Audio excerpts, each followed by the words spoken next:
Qué gusto saludarlos. Este es el primer video de una serie en la cual explicaremos redes neuronales con Simulink con un enfoque visual y práctico. Vamos a ocupar como objeto de estudio un perceptrón multicapa con arquitectura 341 y posteriormente vamos a explicar en siguientes videos el proceso de entrenamiento de estas redes neuronales ocupando MATLAB con la toolbox para redes neuronales y posteriormente usando Python. Finalmente vamos a realizar una práctica en la cual esta red neuronal la implementaremos en el entorno de Arduino. El objetivo es mostrar las ecuaciones que rigen las redes neuronales, pero también la implementación de ellas. Los elementos que conforman un perceptrón son las entradas, los pesos, la suma ponderada que se realiza con el bias.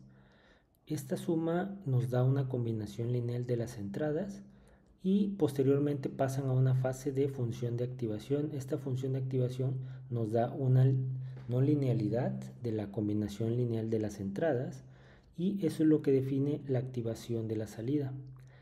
El conjunto de perceptrones interconectados nos da como resultado una red neuronal que va a depender de la arquitectura que pretendamos tener. En este caso es una arquitectura con 3 entradas, 4 neuronas en la capa oculta y una neurona a la salida. Entrada, normalización, capa oculta, activación, llegan esos datos, suma ponderada y activación de la función de activación de salida. Para esta simulación ocupamos los datos de entrada, tenemos una matriz de 20 por 3, donde 20 es el número de datos, 3 es el número de variables, que son temperatura en grados Celsius, humedad en porcentaje y presión en hectopascales. Aquí tenemos en este bloque de constante los datos ordenados como matriz. De este lado tenemos el vector de targets, o es el vector de salidas que debemos tener. Lo que vamos a representar es un evento de lluvia hipotético, no son datos como tal medidos, son datos aproximados, pero el objetivo de esta simulación es explicar cómo funciona una red neuronal. No vamos a adentrarnos en el significado físico, porque ustedes pueden elegir los datos que quieren entrenar, pueden también variar la cantidad de capas ocultas que tengan en sus redes, el número de neuronas, eso ya va a depender de su diseño. Lo que se pretende mostrar aquí es una implementación básica, pero que tenga todos los elementos de un perceptrón multicapa, que son entradas, al menos una capa intermedia y al menos una neurona de salida. Aquí en la parte de arriba viene representado matemáticamente cómo van a ser los datos de entrada. X es un vector, es una matriz, perdón, que tiene el número de muestras por número de variables y están en Rn. En la capa oculta tenemos una matriz que es la matriz de pesos, con el superíndice 1, que va a ser nuestra primer matriz de pesos, que están igual en R acotadas en M y N en el espacio de los reales, y tenemos nuestras funciones de activación para la capa oculta. En la capa oculta vamos a tener como entradas la matriz de pesos más, es decir, la combinación lineal con los sesgos de la capa oculta, y nuestra función de activación. Para este ejemplo vamos a ocupar la tangente hiperbólica. En los datos de entrada tenemos, antes de proseguir a lo que tenemos dentro de la capa oculta, vamos a ver la función que tenemos aquí en los datos de entrada. Aquí lo que hacemos nada más es inicializar variables, normalizamos datos. Esto se hace para evitar que los gradientes sean casi nulos y evitar saturación. Es decir, como tenemos datos de entrada muy grandes, y por muy grandes me refiero a que el rango de la función tangente hiperbólica, que es nuestra función de activación en la capa oculta, es de -1 y 1. Entonces lo que hacemos en la normalización es poner que los datos están o coincidan con esa escala que va a ser en los datos de salida.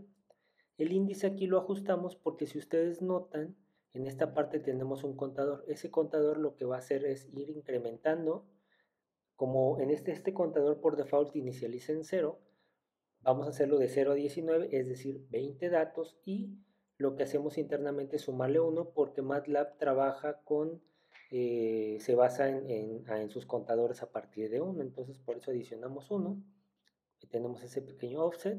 Posteriormente verificamos y extraemos la fila. ¿Qué hacemos con eso? Verificamos que el índice sea mayor o igual a 1 y contamos el número de filas en la matriz normalizada, que la matriz normalizada es del mismo tamaño que nuestra matriz base, nada más lo único que cambia son los rangos de los valores, que va a ser de 20 filas. Entonces verificamos que estamos en el rango, nada más hacerle un poquito de redundancia y ponemos en esta variable filas, ponemos los datos que tenemos en esa fila, que se van a hacer todos los datos, y aquí vamos a poner todas las columnas que tengamos por fila. Posteriormente asignamos para la columna 1 el dato 1, columna 2 a una variable 2 y el dato 3 a una variable 3. Es decir, lo separamos en cada dato por separado. Como habíamos dicho, va a ser temperatura, humedad y presión. Posteriormente extraemos la etiqueta del label, es decir, cuál va a ser nuestra salida. Va a ser 1 si va a haber evento de lluvia, 0 si no va a haber evento de lluvia. Entonces, bueno, aquí los muestro. Los valores de este vector son unos y ceros, que son con los que previamente fue entrenada la red neuronal, y en posteriores videos vamos a ver cómo entrenamos, cómo obtuvimos esos datos, lo que son los valores de los pesos y de los sesgos para nuestra red neuronal. En la capa oculta tenemos aquí la ecuación que rige la capa oculta, que es la de la suma ponderada, donde tenemos la combinación lineal de cada peso en la matriz que introdujimos por todas las entradas. Es una sumatoria en cada una de ellas, porque como vemos acá, cada entrada, bueno, ya cada dato que tenemos para hacer la inferencia, se conecta a todas las neuronas que tenemos en la capa intermedia. Como ustedes podrán constatar en las representaciones que se les presentaron anteriormente, vemos que cada dato de entrada se conecta a todas las neuronas. Aquí tenemos la suma ponderada más con el bias. Tenemos, aquí les dejo lo que significa cada literal. Tenemos aquí las constantes que, como les comenté, son las que posteriormente vamos a ver cómo las encontramos. No nos las sacamos de la chistera, tienen un porqué estos datos. Posteriormente, ocupando el método del gradiente descendiente, encontramos estos valores. Aquí hacemos la suma ponderada, que son las combinaciones lineales de las entradas por sus pesos, y el sesgo que tenemos acá. Hay un sesgo por cada perceptrón o por cada neurona, la función tangente hiperbólica, y aquí tenemos la ecuación que rige la función de activación, que aquí tenemos la suma ponderada, tenemos la función, que en este caso es la tangente hiperbólica, que se define de esta manera, cuyo dominio es todos los reales, y el rango es de -1 a 1. En todas estas neuronas tenemos la misma estructura, lo único que cambia es los valores de las constantes, porque en el entrenamiento tenemos constantes por cada neurona, pero conceptualmente es lo mismo.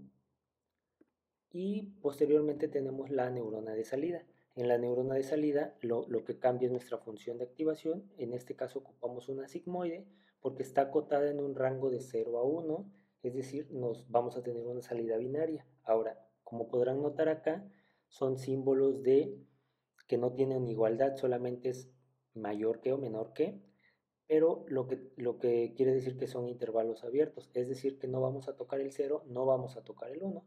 Por eso se pone este bloquecito que nos dice que si pasa de la mitad, lo manda a 1, y si no pasa de la mitad, lo manda a 0. Es nada más para no tener, como acá tenemos .9982, para mandarlo directamente a 1 si se aproxima a 1, y lo mismo para cuando se aproxime a 0. Vamos a correr la simulación y vamos a ver cuáles son nuestros resultados.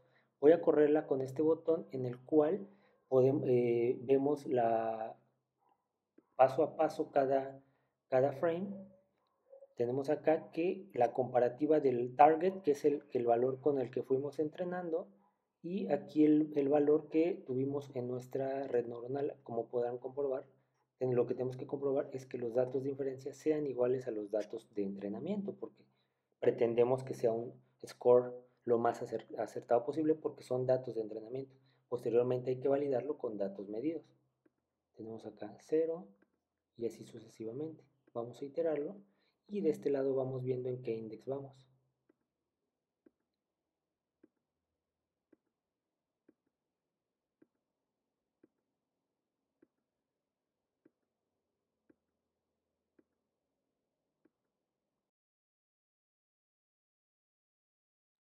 Eso ha sido todo hasta el momento. Espero que este primer video haya sido de su agrado y les ayude a comprender el funcionamiento de las redes neuronales en el proceso de inferencia. Luego se añadirán 3 videos donde se presentará el entrenamiento con MATLAB puro, luego usando MATLAB y Deep Learning Toolbox para ver qué prestaciones nos ofrece ocupar la Toolbox, y un tercer video de entrenamiento que lo implementaremos con Python para quienes estén familiarizados con este lenguaje. Simplemente adapten su dataset para entrenamiento y lo incorporan a sus proyectos. Como práctica final, haremos esta misma implementación en un Arduino conectando sensores. Hasta la próxima.